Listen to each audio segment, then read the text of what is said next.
And welcome to game on है। मैं हूं सिकंदर बख्त और एक बार फिर आपकी खिदमत में हाजिर पांचवें T20 इंटरनेशनल के बाद, जहां पाकिस्तान के बॉलर्स ने एक बार फिर शानदार परफॉर्मेंस दी और पिछले मैच से भी छोटा टोटल जो है वो डिफेंड करने में कामयाब रहे। पाकिस्तान ने 6 रन से ये मैच जीता और सीरीज में 3-2 की बर्तरी हासिल कर ली है। इसका मतलब यह है कि प्रेशर ऑन इंग्लैंड, अब उनको ये सीरीज जीतने के लिए बाकी दोनों मैचेस जीतने होंगे।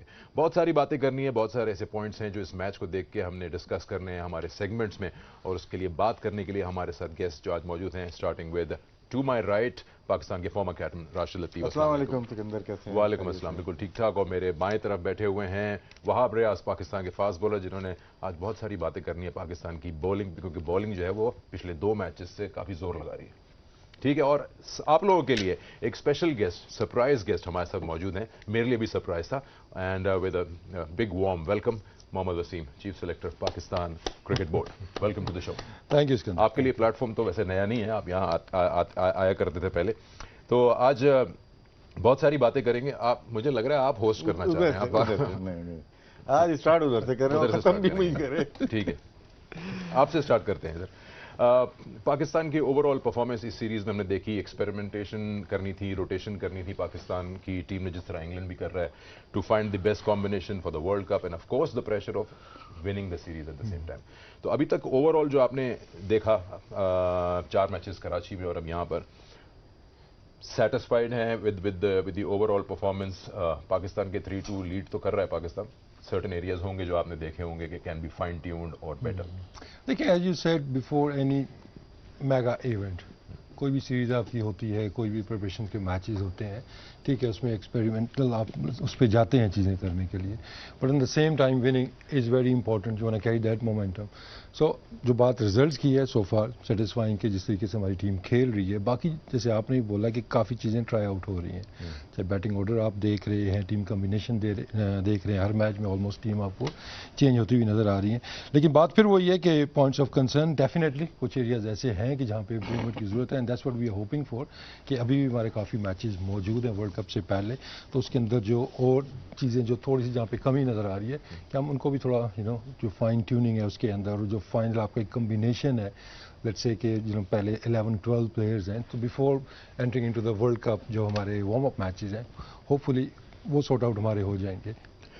ऐसा कहीं होता है आपको फील कि Pakistan of course home series खेल रहा है, होम कंडीशंस हैं, एक तो हमें बताया गया था मुल्तान, पिंडी, कराची और लाहौर में पिचेस को पूरी तरह रीले नहीं, लेकिन सर्टन काम किया गया उन पे, कि पाकिस्तान कमांडिंग पोजीशन में आउट ऑफ ट्रबल निकल के मैचेस जीत रहा है, हार्ड वर्क करना पड़ रहा है उनको।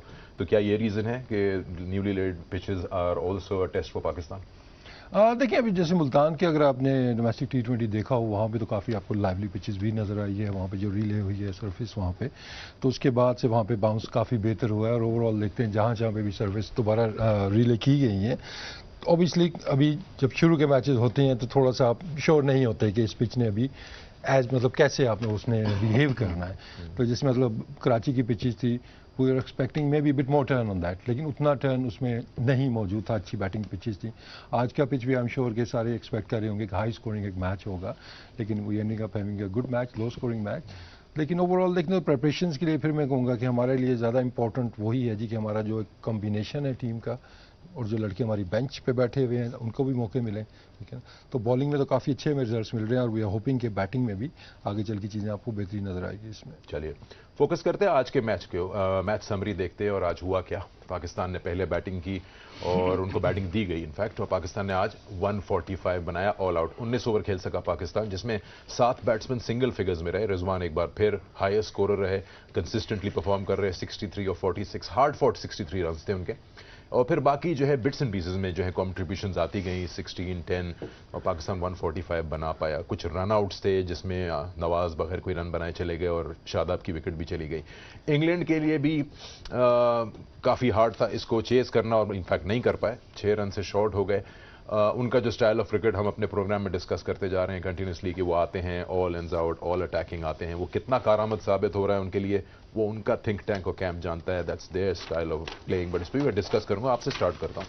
रिजवान पे शुरू कर रहा हूँ, सवाल रहने दें। रिजवान से शुरू करें, बताइए। रिजवान का हमेशा अभी रिसेंटली एशिया कप से अब तक स्ट्राइक रेट के ऊपर बात की गई, लेकिन अभी 2 मैच ऐसे हुए हैं जिसमें स्ट्राइक रेट बहुत हाई नहीं लेकिन पाकिस्तान जीती, तो ये इम्पैक्टफुल प्लेयर हो गए। इन्होंने किए आज 63, सेकंड हाई स्कोर 15 रहा, तो कितना ह्यूज डिफरेंस है। उससे पहले वाले मैच में 88 किए और सेकंड हाई स्कोर 36। तो इस कभी कभार आप देखते हो कि प्लेयर के जो जब खेल रहा है कैसी पिच है, बॉलिंग कैसी है, आपके साथ कितने प्लेयर्स आउट हो गए। तो इसमें 2 मैचेस में सर्टेन मतलब नज़र आ रहा है कि रिजवान जिस तरह से खेल रहे हैं, मैं भी छक्के चौके नहीं लगाते, लेकिन क्या है कि गेम को लेके चल रहे थे, पार्टनरशिप बिल्ड करने की कोशिश की। ये 5वां मैच हो गया। फिर मैं बोल रहा हूँ कोई और ये 50 रन करता तो बड़ी शोर मच जाता कि आज इन्होंने 50 कर दिए, लेकिन इनका जो कंट्रीब्यूशन है पाकिस्तान टीम के लिए इस सीरीज के अंदर वो आउटस्टैंडिंग है और बहुत भरपूर परफॉर्मेंस पाकिस्तान की रही एक दफ़ा फिर। और आखिर में लो स्कोरिंग मैच को जीतना इतना आसान नहीं होता। आमिर जमाल को खिलाया और लास्ट 2 ओवर्स उनको दिए, ये एक गुड साइन भी है कि एक नया बॉलर आता है वो आके लास्ट के 2 ओवर्स कर रहा होता है। तो ये मेरे ख्याल से आगे गुड लक इनके लिए फ्यूचर के लिए। और नवाज ने शुरू में दायरे में 2 ओवर्स किए, वो भी बड़े अच्छे रहे, 9 रन दिए। अगर देखें तो सारे बॉलर्स ने बहुत अच्छी बॉलिंग की, कंटेन किया। अगर देखते हैं इफ्तिखार ने, उसने भी अपना कंट्रीब्यूशन दिया। तो ये लो स्कोरिंग मैच जीतना इतना आसान नहीं होता और back to back Pakistan 2 matches जीते हैं। बाकी एक वसीम से सवाल कर लूँ फिर मेरी छुट्टी। चलिए कर। दीवार के उस तरफ से हैदर अली और शान मसूद जब सिलेक्शन नहीं हुई थी वर्ल्ड कप की ना, उसमें फिर आपको डिफेंड करना पड़ता था और ऑब्वियस सी बात है कि वो इस वजह से नहीं हो रहे। अब दीवार के साथ हो गए, आपके साथ आ गए, दोनों इस टीम के अंदर मौजूद हैं। अब कैसा लग रहा है? कोशिश कर रहे हैं दोनों लेकिन परफॉर्म नहीं हो रहा। अभी आप डिफेंड कर पाएंगे या नहीं? देखिए हैदर तो overall part of the team रहा है, अगर आप पिछली सीरीज भी देखते हैं वो टीम का हिस्सा वो रहे हैं। एक इंडक्शन जो नया हुआ वो शान मसूद का था। Obviously it's too early to जज एनीवन कि मतलब आप 2-3 इनिंग्स के ऊपर उसमें किसी ने इनिंग्स भी खेली हुई है। तो आई थिंक जितने भी लड़के सिलेक्ट हुए हैं, चाहे वो बैट्समैन है चाहे बॉलर है, उन पे कॉन्फिडेंस था, कॉन्फिडेंस है और इसी तरह उन पे फेथ है कि आगे चल के ये परफॉर्म करेंगे। लेकिन इतनी जल्दी से उनके ऊपर वो कर देना जी कि ये चलेंगे नहीं चलेंगे, क्योंकि हमारा थोड़ा सा प्रॉब्लम यही है कि हम थोड़ा सा जल्दी एक अपनी जजमेंट पास करनी शुरू कर देते हैं। तो आगे चल के डेफिनेटली इसमें आपको चीज़ों की बेहतरी नजर आएगी। और इसी परफॉर्म करते हुए ये लड़के आ रहे हैं और इन्होंने परफॉर्म किया हुआ है इससे पहले भी, चाहे वो इंटरनेशनल क्रिकेट है चाहे वो डोमेस्टिक क्रिकेट है, तो उनकी फॉर्म भी अच्छी लगी हुई थी। लेकिन जहाँ पे थोड़ा सा फिर वही बात है कि जिस तरह की अभी क्रिकेट चल रही है वहाँ पे it's not easy for the batsman. जिस तरह आज का मैच हुआ था ऑब्वियसली लो स्कोरिंग मैच हुआ है, तो आप अगर एक्सपेक्ट करेंगे कि सारे बैट्समैनों ने यहाँ पे रन्स करने हैं तो फिर वो थोड़ा सा एक ही कर रहा है ना, इसलिए पूछ रहे हैं। तो देखिए पॉइंट ऑफ कंसर्न तो वो है कि उसमें कि देखें बाकी बैट्समैनों का, लेकिन एंड ऑफ द डे देखें उनकी बैटिंग भी अगर आप देखते हैं, ठीक है ना, अगर आप उनके मिडिल ऑर्डर की तारीफ करते हैं, उनकी जो ओपनर्स की आप तारीफ करते हैं, उनके मेथड की आप तारीफ करते हैं, तो एंड में तो 145 रन बना सके ना, हमसे कम ही रन बना सके वो भी। तो हमारा जो विनिंग फार्मूला चलता आ रहा है, आई थिंक इसी में हमें सक्सेस मिल रही है ना। अगर हम देखते हैं तो हम 80% आई थिंक जैसे भी ज़्यादा मैचेस हम पिछले 15 मैचेस के अंदर जीते हुए हैं। ठीक है, दूसरी टीमें जिस तरह तरीके से खेल रही हैं वो भी आप देखते हैं, लेकिन ऑन द सेम टाइम अगर एक फार्मूला आपका चल रहा है उसमें आपको सक्सेस मिल रही है, तो आई थिंक उसके ऊपर बहुत ज़्यादा क्वेश्चन है। आपकी सही है, लेकिन फर्क क्या है कि वो अवे खेल रहे हैं, हम होम खेल रहे हैं, ये डिफरेंस है बहुत बड़ा। देखिए अब उसमें थोड़ा सा ये है कि अब पिचेस की भी जैसे बात आई एम श्योर कि आप भी बात करेंगे, ऑस्ट्रेलिया के अंदर भी वहाँ भी अभी रिसेंटली वहाँ पे ये इसने देखी हुई है पिचेस कि अब वो वाली पिचेस वहाँ पे नहीं उस तरह नहीं है कि आप कहें जी कि बिल्कुल ही हर बॉल कानों के पास से जाएगा। इंपॉर्टेंट रोल होगा वहाँ पे स्पिनर्स का भी, और होता है T20 क्रिकेट जहाँ पे भी हो रही है। ऑस्ट्रेलिया में डेफिनेटली स्पिनर्स का रोल होगा वहाँ पे, और हमारे स्पिन डिपार्टमेंट भी हमारा अच्छा जा रहा है, उसके साथ साथ फास्ट बॉलिंग भी आपके सामने है। फास्ट बॉलिंग की बात की, मैं बैटिंग कार्ड दिखाना चाहूँगा, अगर हम पाकिस्तान का बैटिंग कार्ड देख सकें। और उसमें 145 जो पाकिस्तान ने स्कोर किया, जो मैंने बताया था कि 7 बैट्समैन ऐसे हैं जो 2 फिगर्स में नहीं आ सके।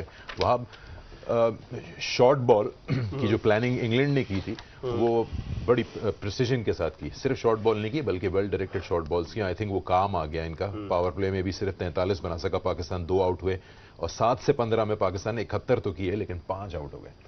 देखिए पहले भी कहा था कि 150 प्लस जो बॉलर है उसको खेलना इतना आसान नहीं होता, और वो दोबारा से आए, उन्होंने एक इम्पैक्ट क्रिएट किया है। थोड़ा सा उन्होंने परेशान रखा है। बात वही है कि हमारा जो मिडल ऑर्डर है वो उस तरीके से अभी परफॉर्म नहीं करा जिसका एडवांटेज वो भी ले रहे हैं, और specially they have also find a way Babar को शॉर्ट पिच बॉलिंग पे जो वो थोड़ा बहुत तंग करें।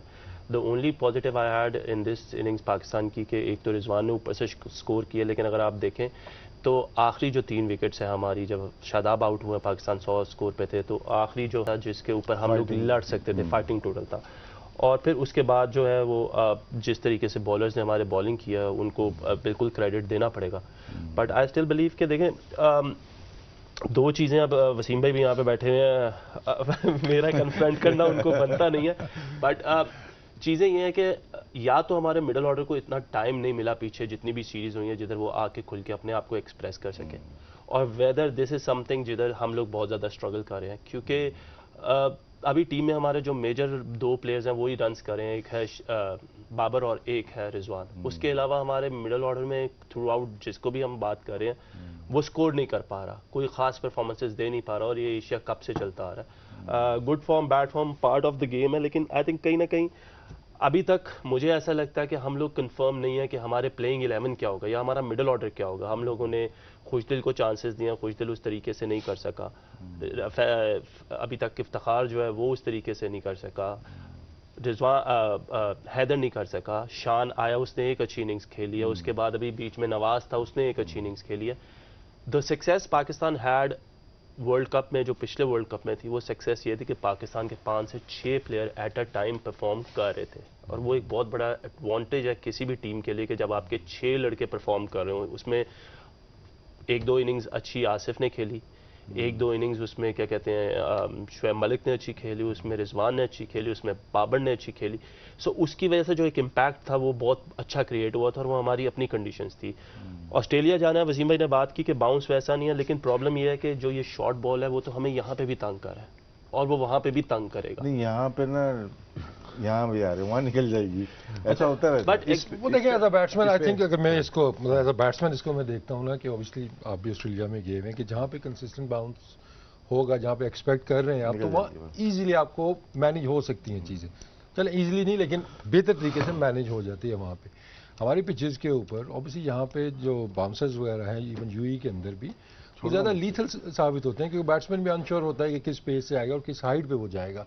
तो एट टाइम्स मुझे लगता है, जैसे आपने बाबर की बात की है, देखें बाबर ने ऑस्ट्रेलिया में भी रन्स किए हुए हैं और शॉर्ट बॉल को बड़े अच्छे तरीके से उसने वहाँ पे मैनेज किया हुआ है। तो अगर आपको एक टॉप बैटर जो है वो इन फॉर्म बैट्समैन भी मैं कहूँगा, अगर वो थोड़ा सा उस पर स्ट्रगल कर रहा है, वो इसी वजह से कि एक तो पेस के साथ हमारी पिचेस के ऊपर इट नेवर बीन इजी, चाहे वो वहाँ पे पास में या और लड़के भी हमारे शॉर्ट बॉलिंग के ऊपर वो तंग करते थे। तो I think I am very positive कि जब आप ट्रू पिचेस के ऊपर आएंगे जहाँ पे बाउंस इवन होगा, आपको पता है कि पिछले बॉल ने किस हाइट के ऊपर आना है, किस पेस से आना है, तो आई थिंक कि ये बेहतर आपको रिजल्ट्स नजर आएंगे।